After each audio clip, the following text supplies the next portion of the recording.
The following program, The Russ Belville Show, is intended for responsible adults only. We advocate to the repeal of marijuana prohibition for adults. We discuss the science, culture, and controversy about America's marijuana laws. We do not advocate any illegal activity and encourage all listeners to learn their state and federal marijuana laws. Opinions and claims made by guests and advertisers on The Russ Belville Show are their own, and The Russ Belville Show cannot be held legally responsible for their validity or reliability. Viewer discretion is advised. You take a seed, you plant it, you grow it, you dry it, you roll it, you smoke it.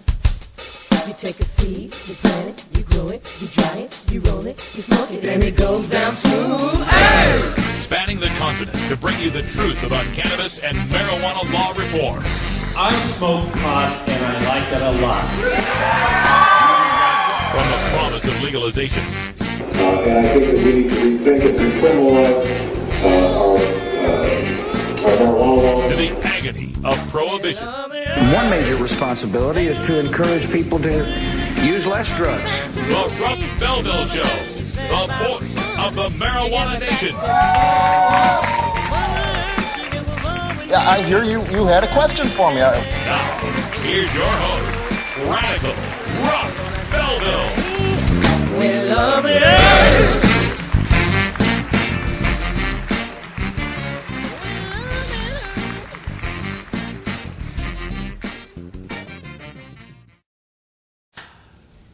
How do we look there? Look Good. I'm going to just move it a tiny bit more so that you don't go out of the picture. Okay. Yeah, that's good. Good day, Tokers and Tokettes. Radical Russ here at the West Palm Beach home of Robert Platshorn. Robert, thanks for having us here. It's a joy and a pleasure. Oh. You've entertained me many times, and it's a pleasure to have you here in Florida now. Oh, it's been an amazing trip. We visited so many amazing people, and of course we had to put you on the list. And last time I saw you, we were, I don't know, somewhere on the West Coast, I imagine, and you were working, getting your books sold, and the Square Grouper had just come out. Let's give people an update on what's been happening with Robert Platshorn since then. I understand new probation officer, travel restrictions. It's been kind of an ordeal. A little over a year ago, when I came back from the Patients Out of Time conference That was it, yeah. in Arizona, my parole officer, who was a really decent guy, had let me travel for 4 years. He understood that in order to do book signings and speaking engagements and work for legalization, that I had to travel, and he had no problem with it. He got very ill and went out on leave. And when I came back from Arizona, I get a call from a guy by the name of Scott Kirsch, and he said, "I'm your new parole officer." Now, my old parole officer had already gotten me early release from regular parole, and I started something called special parole, which is like secret parole. Double secret parole. Double secret special parole. And he had told me, he said, "Don't worry about that. I'll get you released from that as soon as possible. You've earned it, and we have no worries about you." This new parole officer announces himself, and he says, "I'll be there to see you tomorrow." He shows up at my house, and the first thing he says is, "Cancel all travel arrangements." And I said, "I can't make a living if I can't travel."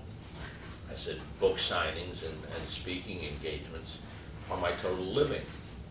I was in prison for 30 years, and I get very little Social Security." I said, "I can't make it without that." And he said, "Just cancel all travel arrangements." And then he had a UA bottle, and he said, "Fill this." And I'd been treating about 6 skin cancers with cannabis oil.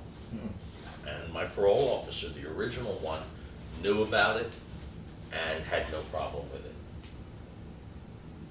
So the new parole officer accuses me of traveling without permission, which I never did. And I said, "Well, call Mr. Gagliardi and he'll confirm." that I had permission to go to Arizona. He was talking about the Arizona trip. I said, furthermore, the paperwork is in the file. He said, yeah, but I don't see any approvals on it. I said, you'll find 50 travel requests there, not one of which has a written approval. Why pick on that one?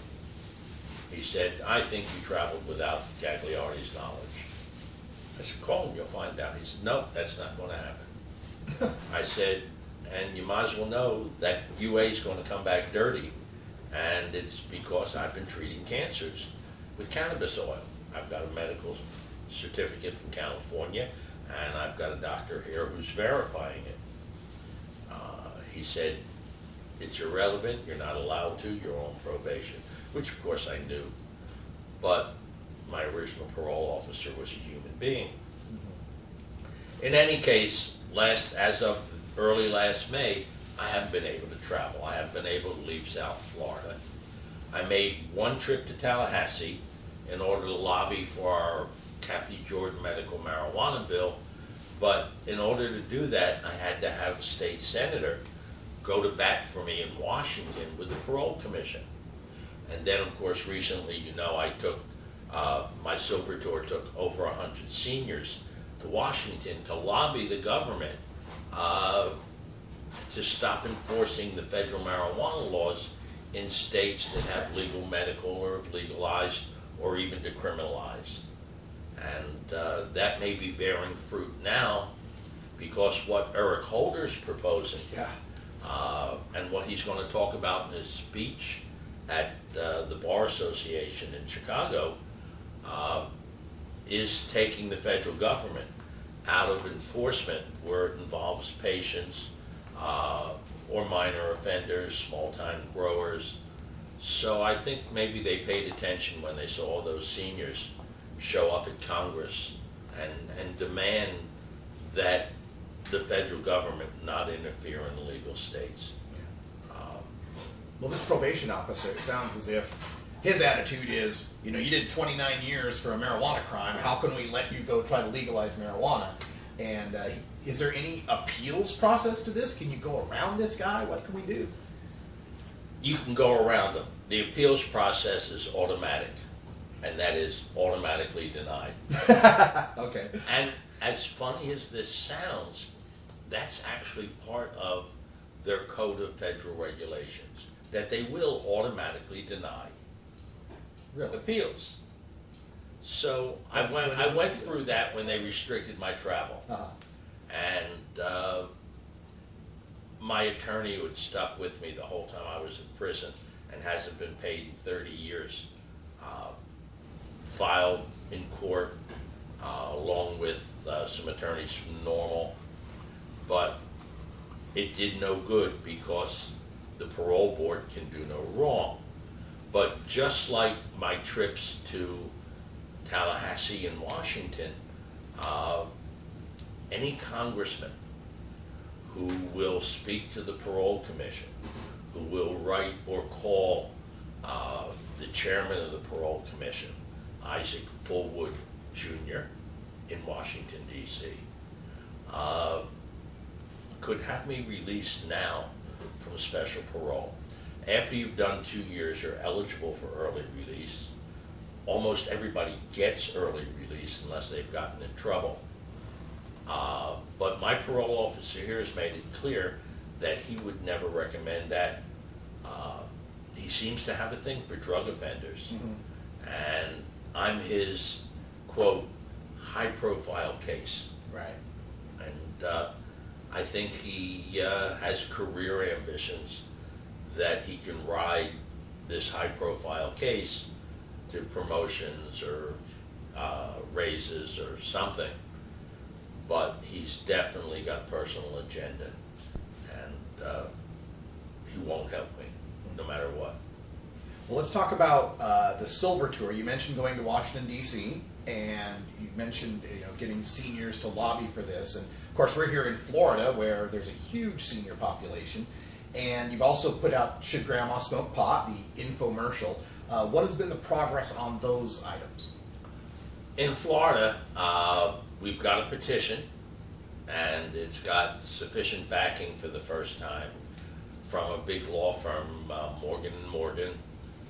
They've got to collect 700,000 valid voter signatures to get it on the ballot. It probably has better than a 50-50 chance for the first time. They took over an organization called Puff'em that's been working a petition for 4 years, and I was one of their first petitioners. I've spent hundreds of hours out in the Florida sun getting people to sign. And in 3 years, we were only able to get about 35 or 40,000 valid signatures. With financing and a professional polling organization running this new petition, they're well over 50,000 in the first 3 weeks. Wow. So it's looking good. Plus, 3 years ago, I went and addressed the legislators, the state legislators, when they met in West Palm Beach. And I pitched them on medical marijuana, our senior population and their need, plus the economic benefits to Florida. This is the most desirable destination in America, maybe in the world. We've got more to do here, better weather, more great hotel rooms, more facilities, the best food on earth from all over the world. A lot of people think it's like going abroad when they come to Florida. I mean, this is an incredibly great multicultural area. The arts here are maybe the best, surpassing New York. And I said, look, we're missing out on all of this great cannabis tourism. And we're losing our college students to Colorado and Washington and California and Oregon. I said, it just makes economic sense. And the 16 legislators who were in front of me all had their head down like this. They wouldn't even look at me. Once they heard the word marijuana and they saw me hold up a can, one of Irv Rosenfeld's cans, I've got one over there, by the way, they didn't want any parts of it. But one legislator who was a representative at the time, Jeff Clemens, was intrigued, and his aide stopped me as I was going out the door, and we worked together, and the result was a bill for medical marijuana. It was actually to change the state charter so that it would allow for medical marijuana. It didn't go anywhere. He brought it up again the next year. He had some co-signers and a companion bill in the Senate, and it at least went into committee. It never got out of committee because the Republicans wouldn't allow it to even be discussed. This past year, it was filed again. Jeff's a senator now, and he filed it as the Kathy Jordan medical marijuana bill. You know, Kathy came to Florida, I think, 27 years ago to get enough opiates to commit suicide, because she has the most virulent form of ALS, and generally people don't survive more than a couple of months, and it's an agonizing time. And she not only survived once she was introduced to cannabis, but she thrived in many ways. Kathy's a fabulous person, and she, even though she's now in a wheelchair, it's 27 years later and she's still alive, she has dedicated herself to visiting legislators and just begging to make this medical marijuana available to everybody in the state. So many people need it. This state has one of the largest senior populations in the world. The average senior here is on at least a dozen medications, all of which are toxic, many of which are to counteract the effects of the other half a dozen. And Kathy's been a fabulous spokesman for us. Yes. So the bill was named after her, went into committee, plenty of co-signers this time, but the Republicans blocked it. Now that we have the petition that appears that it could succeed, I think the legislators will take a different approach when the bill is put in again in the next legislature, because they will lose the option of doing it themselves if the petition is successful. So the bill drives the petition drives the bill, and for the first time we've got a really decent chance of getting something done in what's been the toughest state in the country. You know, the southern part of the state has been in favor for a long time, but central and northern Florida, you might as well be in, well, you are in the heart of Dixie. And the politicians just would fight tooth and nail. It's beginning to change. When I was in Tallahassee, I actually had some of the Republican politicians tell me they might consider backing legalization before medical. Really? Yeah, well, the reason being, the Florida Medical Association does not back medical marijuana. Why, I don't know. Maybe because we've neglected them. We haven't lobbied them hard enough. That's very possible, because I didn't know they were against it. But the Republican lawmakers, who are the majority and control all the committees, say that without their backing, they won't back a medical bill. But they understand the need and the practical value of legalization. And so it's strange, but they vote for legalization before they vote for medical. Wouldn't that be something if Florida was the first state to go straight to legalization and bypass medical? That would be amazing. It would be, and is highly unlikely. What really bothered me is these people who said that had absolutely no compassion for people like Kathy, for people with autistic children, for people who needed to treat epilepsy, for seniors who needed for things like Crohn's, MS, MD. I mean, it's often a matter of life or death, and certainly a matter of the quality of life. It makes such a big difference. And to see these politicians who have absolutely zero compassion for these people just eats me up alive. And that's one of the reasons I made Grandma. I wanted to educate people as to the benefits of cannabis. And if you saw Sanjay last night, yes, if you take out the Charlotte Webb story, so much of what he showed came from should Grandma smoke pot. Right, the Israeli. I can't help thinking that his producer or he saw it, because in the beginning of the show, when they talk about why cannabis is illegal, it's exactly like it is in my show. And my show's been out there for a year. The Israeli they show smoking is the one that I show close-ups of in our show. And the guy smoking from a vape in the hospital. In Grandma, we go a step further, and you see a man in a hospital bed being fed from a vaporizer through his tracheotomy. And that, of course, is very dramatic. Most of what was in that show is what we produced over a year ago.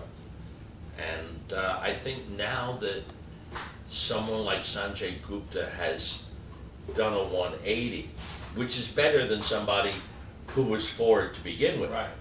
Because you know it's based on current research. Now that he's done a 180, and that show's going to be seen over and over again, CNN's going to play that to death, you know it. Yeah. So when people see Grandma, they're going to relate it to what they saw. And the endorsement of Sanjay Gupta, because there's nothing in our show that he doesn't endorse. And so it'll reinforce it and reinforce it. And of course in our show, we can put up a crawl that will tell them where to get a petition to sign, or how to contact a congressman or a legislator. And our show is not a political show. It doesn't tell you to do this. It says, if you're mature enough, if you think you have the information, And if you'd like to see changes in your state, here's what you can do. So we don't go on the air as a political show, but simply as an educational and an issue show. And it's supported by donors. We don't have any corporate support. I buy the time just like I used to for my infomercials. You know, I was making infomercials before they were even called infomercials, before Ron Popeil or Billy Mays. And I can buy half hours for a fraction of what an ad agency would pay for that same time. I can get overnights, late nights, sometimes $25, $50 each. Wow. I can get early morning, 11 o'clock at night, sometimes for $100 to $200 each, depending on the size of the market. I mean, you're not going to get that in LA, but in West Palm Beach, you can, and this is a good-sized market. We've been in good-sized cities in Texas, Arkansas, Oregon. We were on in Eugene, Oregon, all times of the day and afternoon, and an average of $100 for a half hour. And you reach thousands of people each time the show goes on. What's important is that it's repeated every day for a couple of months. That's the lesson from the infomercial business. It's great when a network does a show about weed and it's positive, but it's on once, maybe a repeat in the summertime, and it's gone. With Grandma, we run it like an infomercial, and we know it takes 3 viewings for the average viewer to go take action. It used to be, it took 3 viewings to get them to buy a Ginsu knife. Right. Now, I figure it's 3 viewings to pick up the phone and call a congressman, or go to your congressman's office, or write a letter to a congressman and say, we want this. It works. I've gotten thousands of emails from people saying, thank you for running this show. What we don't have is thousands of supporters to pay for those inexpensive TV shows. And it's the most effective way to reach a lot of people and have an effect. Do you ever have a market, a TV market, a station, a manager that rejects it because of content, or have they always been good about putting it on? It's about a 50-50. Yeah. No, it's never been rejected for content. Okay. Even the ones that rejected like the show. Oh. But it's been rejected for subject matter. Difficult time finding stations in northern Florida who'll run it. Surprisingly, the first large group of TV stations that approved it across the board was Hearst Broadcasting. And there's some irony. It was their head counsel who had to approve it, because we went to a Hearst station, they passed it up to the national manager, who says, no, it's got to go through legal, and it took weeks. And then he came back and said, this is the finest issue show, the classiest issue show I have ever seen. You're welcome to come on all our stations. And I said, well, what about the fact that it tells you right in our show that Hearst was a major player in having marijuana made illegal, in getting prohibition? And they said, that's fine. As long as you tell the truth, not a problem. Just blur out that picture of John Wayne that's in the background. We don't want his family to sue us. That was their only problem with the show.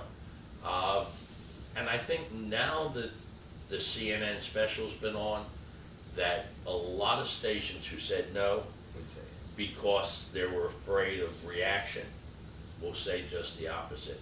Here's another strange irony. The station we've had the best results on, the most people donate to keep it on the air, and the most thank you emails, is a station in Tampa. Now, Tampa, Florida is the home of DARE, right? Partnership for Drug-Free America, and every other anti-organization. And of course, they all belong to the Sembler family, or Calvina Faye, those are the evil doers behind those organizations.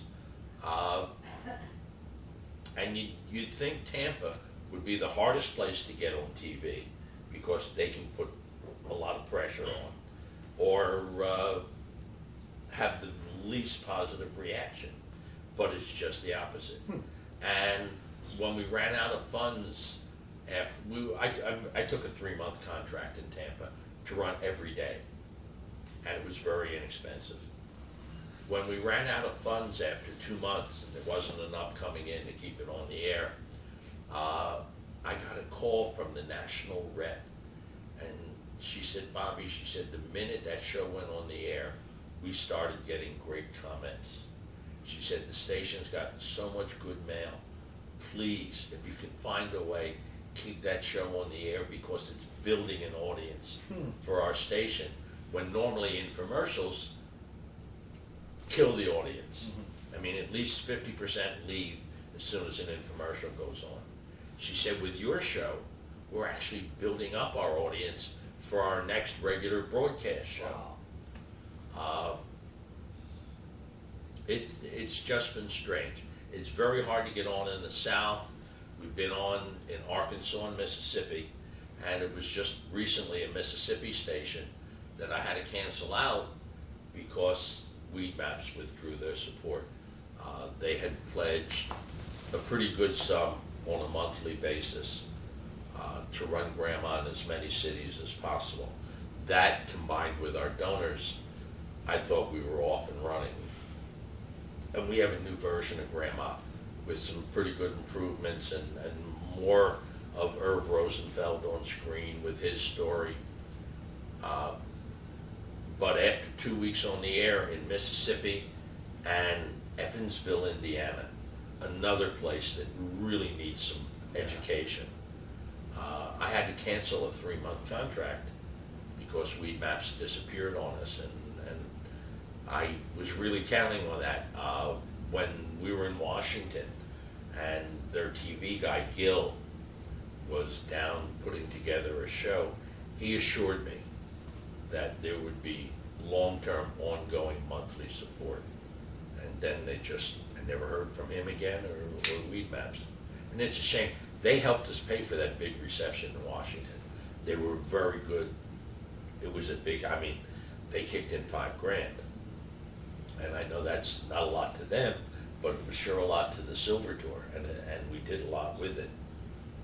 And it's just regrettable we've got no corporate sponsors. And I have to fight every day to get enough money to buy some TV once I can accumulate a little kitty. Yeah. Folks, you can get Grandma on your TV station, no matter where you're at. You're in Ohio, you're in Tennessee, you're in freaking North Dakota. It doesn't matter. thesilvertour.org, and we can put this on. We can put this on in your neighborhood, in your local station. We ought to do that. I'm working with a group in Tennessee who'd like to get it on, and that's one of the places I'm having a hard time getting station approval. Hopefully that can change after this CNN special. But we're looking at Arkansas. Arkansas has legalization petition going now that will get on the ballot. You know, Arkansas tried to pass medical last year and only missed by 1%. And I was able to get on TV with Grandma in Arkansas, and I know that was a big boost. That was one of the reasons they came so close. And I've got a couple stations in Arkansas, and I really want to put Grandma on to help them pass legalization. Now that would be a small miracle in the middle of the South to get Grandma to get legalization in Arkansas, but it's a real attainable goal, and a few $1,000s could make the difference between it passing and it not passing. Absolutely. thesilvertour.org. Now, donate. We, of course, people know you also from your book, Black Tuna Diaries, and I understand you're working on another book, which I'm real excited about, because I've followed, my job, I follow these people and I rant against them and I kind of pay attention to their tactics and strategies. It sounds like you're going to blow the lid off of this with your new book coming up. No one has ever put it in book form or permanent form and traced the money trail of the people who spend so much time and money fighting against legalization. Organizations like DARE, Partnership for Drug-Free America, and SOS, which is the same people. Almost all of it are Mel and Betty Sendler and Calvina Faye. Now, there's a woman in New Jersey who has an organization who's fighting against the existing medical marijuana, and she's made a fortune in grants and sponsorship from drug companies and private prison organizations. It's private prisons today more than any of the others of the corporations that are supporting anti-legalization.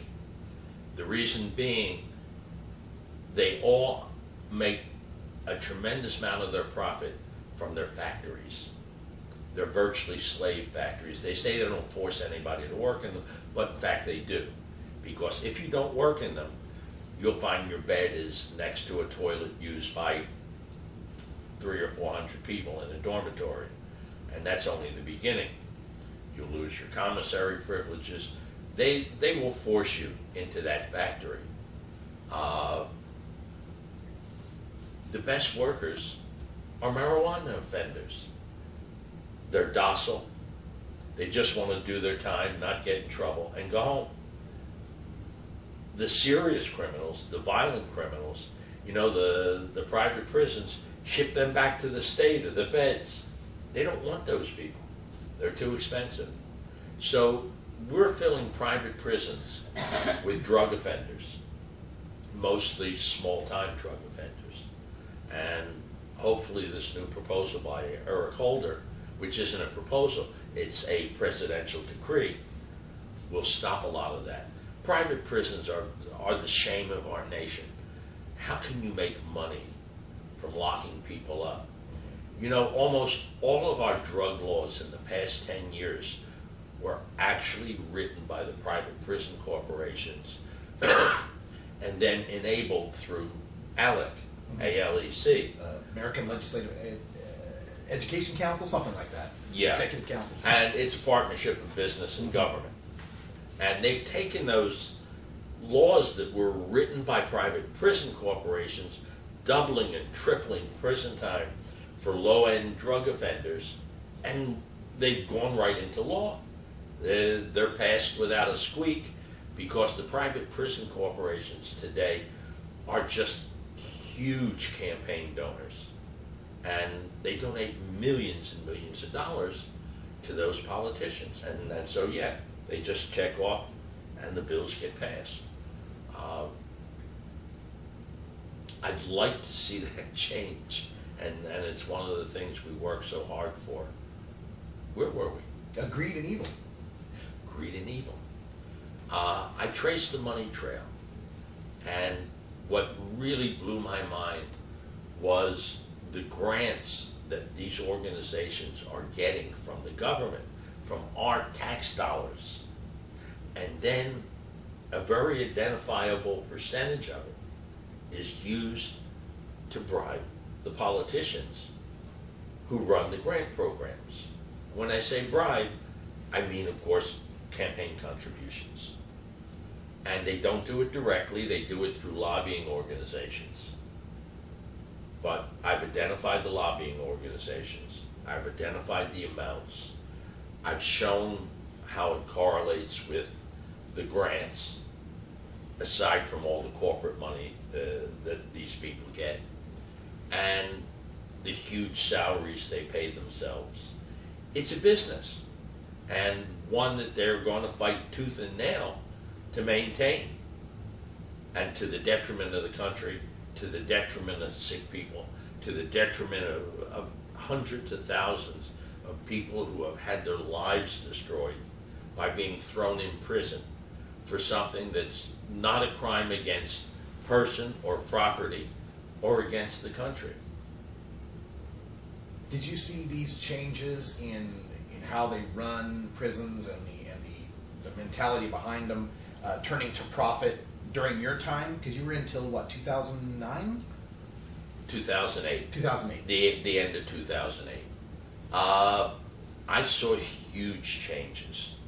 After I was in for 4 years, the Bureau of Prisons announced that their mission was no longer going to be rehabilitation. They actually announced that their mission was now custody. And educational programs just began disappearing. And the really valuable ones, the trade educations, air conditioning, small engine repair, electronics, they all disappeared. They had just started teaching computer sciences. Gone. They didn't want anybody to learn how to use a computer. Now, somebody coming out of jail who can't use a computer is DOA. And that's also when they began forcing people into the factories. Before that, it really was voluntary.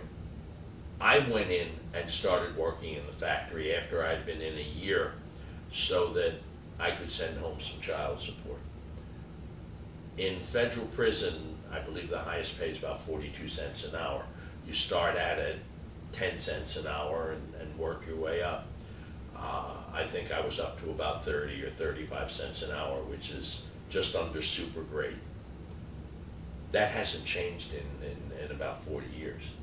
They haven't had one raise in federal prison. In fact, they kept putting in apprenticeships at 5 cents an hour, then pre-apprenticeships at 0 cents an hour. But my motive was to be able to earn my own commissary money and maybe have $100-150 to send to take care of my family, whatever good it could do to help. And with enough overtime, I used to work a lot of overtime, I could do that.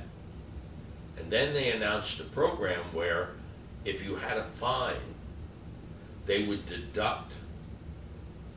take your pay and deduct it from your fine. And I have a fine, or had a fine, of about $500,000. So I knew I would never again be able to earn a cent for commissary or be able to send any money home. And they then gave preference to all the jobs and all the promotions to people with fines. Mm-hmm. Now they've got all this money coming in, but none going out. And there wasn't much going out for pay to begin with. When I was in prison, the charter of Unicor, which is Federal Prison Industries, would not allow them to produce anything that competed with private business and private industry. And that had been the case for a long time. So they made mattress covers and mail bags. The book is called Greed and Evil, and when can we expect to see it? I hope to have it done and ready to ship by Christmas. Oh, good. In time for Christmas.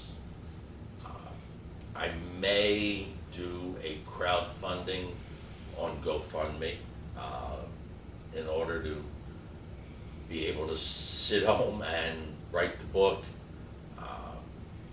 It's going to take an awful lot of research. I've got a month's worth of research in, and it's going to take at least that much more, and some help from some people who are researching for me. The actual writing time comes easy to me.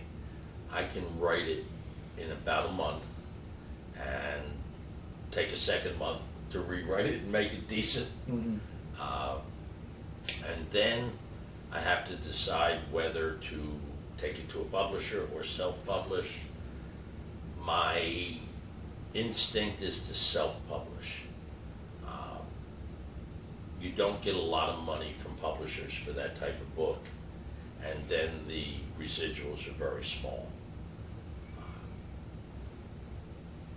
My book, Black Tuna Diaries, is now in the 4th printing, and for a self-published book, it's probably one of the biggest sellers there's ever been.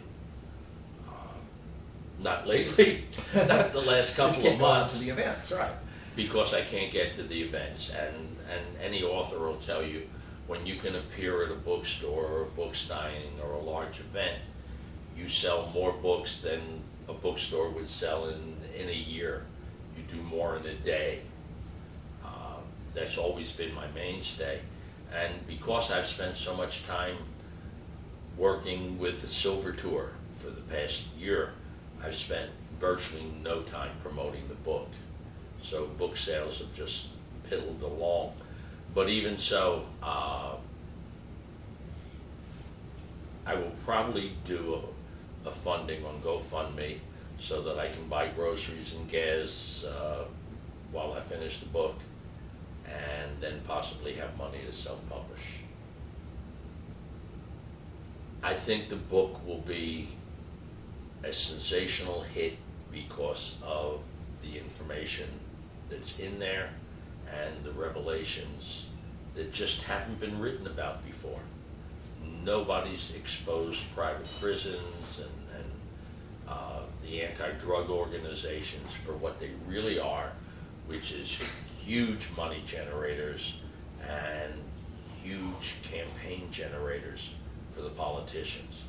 And if it weren't for them, I think we'd have had legalization quite a while ago. Mm-hmm. Now, we've kind of referenced it a couple of times already in discussions, and you were talking about the Florida medical people not being behind, the Florida Medical Board not being behind medical marijuana. But last night, Sanjay Gupta, Dr. Sanjay Gupta on CNN, premiered his Weed documentary that did a great job of showing the medical benefits of cannabis, and even publicly apologized for what he called systematically misleading the people on the medical benefits. Do you think this CNN special is going to have a positive effect on those Florida Medical Board people or Florida voters in general? Florida voters, undoubtedly. He's well respected. He's got a huge following. He's a big star on CNN. And unlike some of the other TV doctors, he's a real practicing doctor. He does surgery. He travels around the world treating people. He's got an excellent reputation as an academic, and I believe that more than anyone else, he has the confidence of the public and the exposure. I mean, there are other doctors who have great integrity and great reputations, but you don't get to see or hear them very often. With Sanjay Gupta, he's on every day, and he does his own program every week. This special will be shown, I'm sure, dozens and dozens of times, and it can't help but have an effect. I think they did a really excellent job. They had to show both sides of the story, and it's a shame that the lady from the NIDA, Volkov, she lied through her teeth and said that they're not holding back research, and that someone who wants to research can go to some other committee to get permission, and it's just not true. They have to go through the NIDA and the DEA to get permission to get the material from the University of Mississippi, which is the only legal marijuana that they can run a research program with without losing all their government grants and all their government funding. And she just out and out lied about it and said they're not holding back on research. And then another cog in the wheel, another barrier, has been the man who was on that show from the University of Mississippi who grows the medical marijuana. Il Soli. Soli. Boy, did he lie through his teeth. First of all, he said marijuana used to be 1%. Well, that's almost hemp. Yeah. You couldn't get high on that if you had a ladder and a skyhook and an airplane. And he said that's what people would get a nice buzz from. And now he said we have marijuana that's 34% THC. I think he must have dreamed that one up, because to the best of my knowledge, the highest THC produced and verified, I think, was 28%. And that was grown for a contest and for a specific medical use, and you're not going to find much of that. Today, good marijuana is 12 to 16%, maybe as high as 17 or 18. And it occurs to me that that's exactly what I was importing from Colombia back in the mid-70s, because we occasionally had it tested, and that's what it was. Mm-hmm. And the growers in Colombia used to have it tested, and it would be 14%, 16%, and the real good Santa Marta Gold, 17, 18%. Mm-hmm.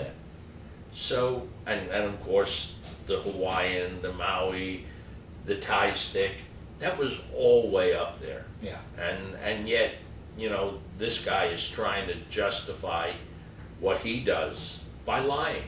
And his reason, he has a monopoly.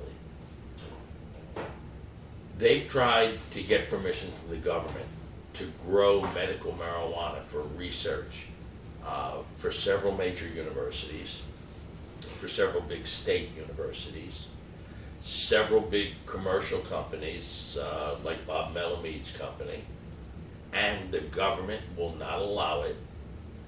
This guy fights tooth and nail to keep his monopoly. He's made a small fortune from being the only guy in the world that can legally grow marijuana in the U.S. and supply it for medical use. Mm-hmm. The stuff he supplies is, good Lord, god awful. I've seen it. I've seen Irv and I've seen LV, and smelled what they were smoking, and I know what worthless sweepings smell like. Yeah. Really bad weed. I mean, I can remember, and boy, that was it. And some of it's as much as 6 or 8 years old, 10 years old, and it's stems and sweepings, and they try to justify it by saying, well, it's rolled in a cigarette machine, and real fresh marijuana would be too sticky. The machine wouldn't be able to roll it.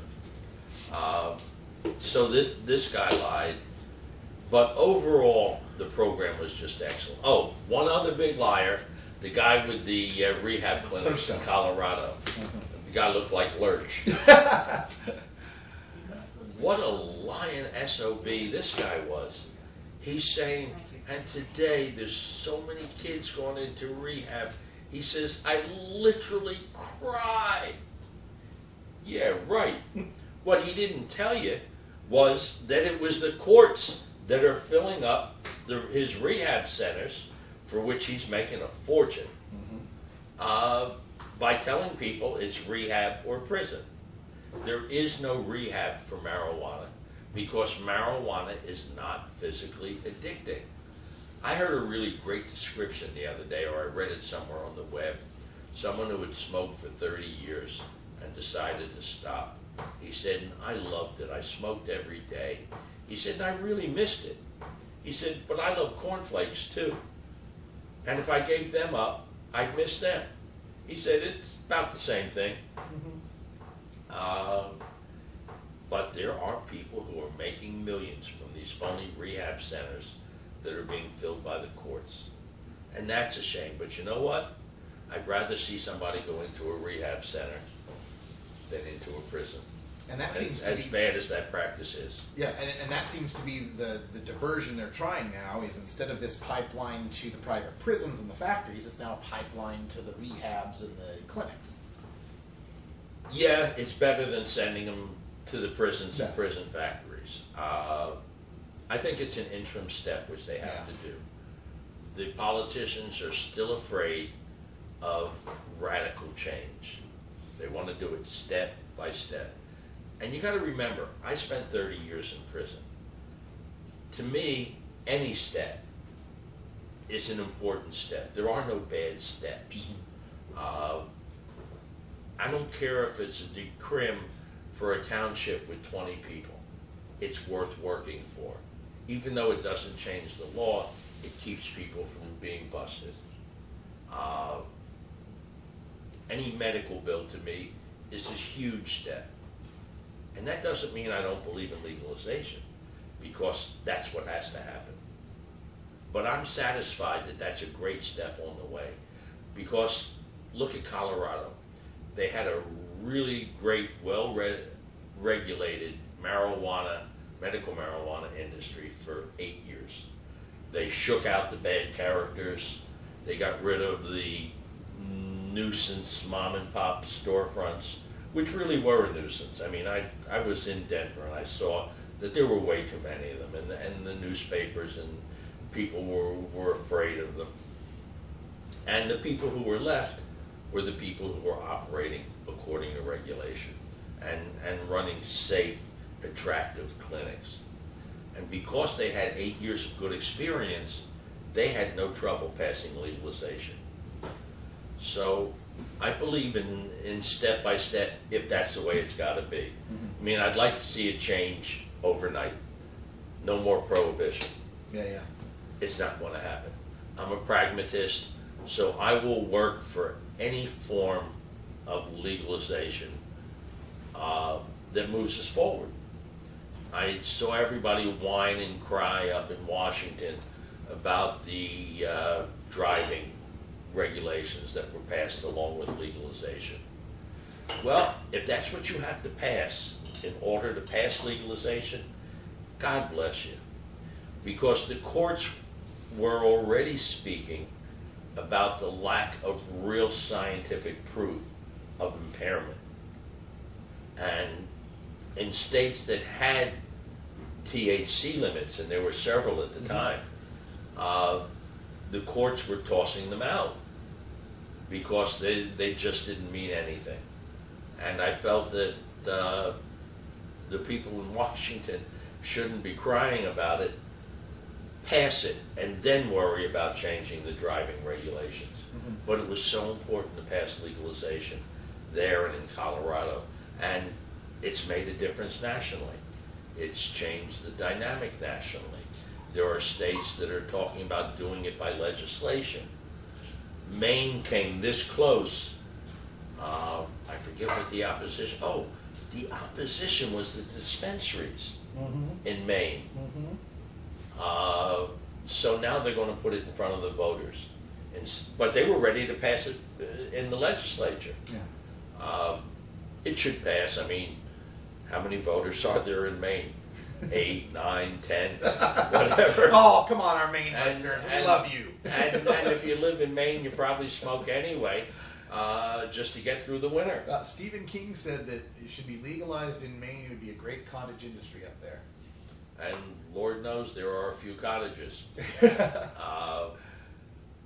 But there's a couple of other states that are talking about doing it legislatively or putting it on the ballot. Well, you mentioned how Florida, the initiative acts as a leverage to get the legislature to want to work. We got a similar dynamic in Oregon where we're trying legalization initiative, and it's kind of pressuring our legislature to take up legalization as well. Yeah, it's a shame it didn't pass last time. The fault was it didn't have support because they didn't have confidence in the people who were leading the initiative. That's a big part. Yeah, it is. It's a big part. And in a way, those same players may hurt it this time. I put Grandma on in Oregon, and the people with the initiative were supposed to pay the TV bill. I put it on in Eugene, and we ran for a month or more every day. It was very inexpensive. It was $100 a half hour, all different time slots. And Eugene was the only part of Oregon that had a large farm population, rural population, that didn't vote against. Portland voted for. I looked at the exit polls, but the only other major area that voted for was Eugene, and Eugene had a smaller urban population and a much larger rural population. And it was the rural populations that voted it down, but not in Eugene area. In that TV coverage area, the response was really good. So I know Grandma works. I mean, I can document it every place it's ever been shown. And I understand there's as many as 4 bills that are going to compete. There's a constitutional amendment, a statutory initiative, a legislative bill. Yeah, it's a lot. Yeah, and I'd like to get back on TV up there and help one or all of those. But this time I got to get a check up front. Yeah, because I didn't get paid last time. Yeah, we got to fix that. Yeah, that emptied the Silver Tour kitty pretty good for a while. But I wanted to do it, and I wanted to support the Arkansas bill. Nobody backed that except our regular Silver Tour donors. But it did a lot of good to run in Arkansas, and now there's a lot of enthusiasm for legalization. And boy, would that be terrific. That'd be amazing. Right in the buckle of the Bible Belt. Yeah. Folks, it's thesilvertour.org, it's Black Tuna Diaries, the movie Square Grouper, the upcoming book Greed and Evil, Should Grandma Smoke Pot. We're going to have to get you a double-sized business card to fit all this stuff on it. I have one. See? I told you. Yeah. Robert Platshorn, you're an amazing man, and thank you so much for having us here. And before we wrap this up, any last words for our audience? www.thesilvertour.org. You can donate. You can go to the Stash House and get a copy of Should Grandma Smoke Pot, a copy of Black Tuna Diaries, a Black Tuna medallion, a Silver Tour pin. And it all goes to help the Silver Tour or help finish Greed and Evil. And it's such a joy to see you. You know, one of the worst things about not being allowed to travel, not being able to get out there and see my brothers and sisters. I miss you because you and I have been friends since the day I got out of prison. Your friendship and other people in the movement means a lot to me. And it's been over a year since I've been able to go be with my friends and do the things we like to do together. Yeah. We'll represent and be thinking of you at HempFest for sure this weekend. Yeah, please. It breaks my heart not to be at HempFest this year. But my PO told me he will never allow me to travel to further legalization in the United States. So, find me a senator who will talk to the Parole Commission. Early release. Representative Earl Blumenauer, you're getting a letter from me. Thank you, Bobby. Go. Appreciate it so much. All right. All right. Yay.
This is the Russ Belville Show.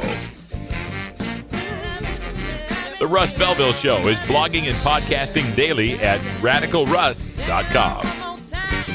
You take a seat, you plant it, it, you grow it, you dry it, you roll it, you smoke it. You take a seed, you plant it, you grow it, you dry it, you roll it, you smoke it. You take a seed, you plant it, you grow it, you dry it, you roll it, you smoke it, and it goes down smooth. Hey!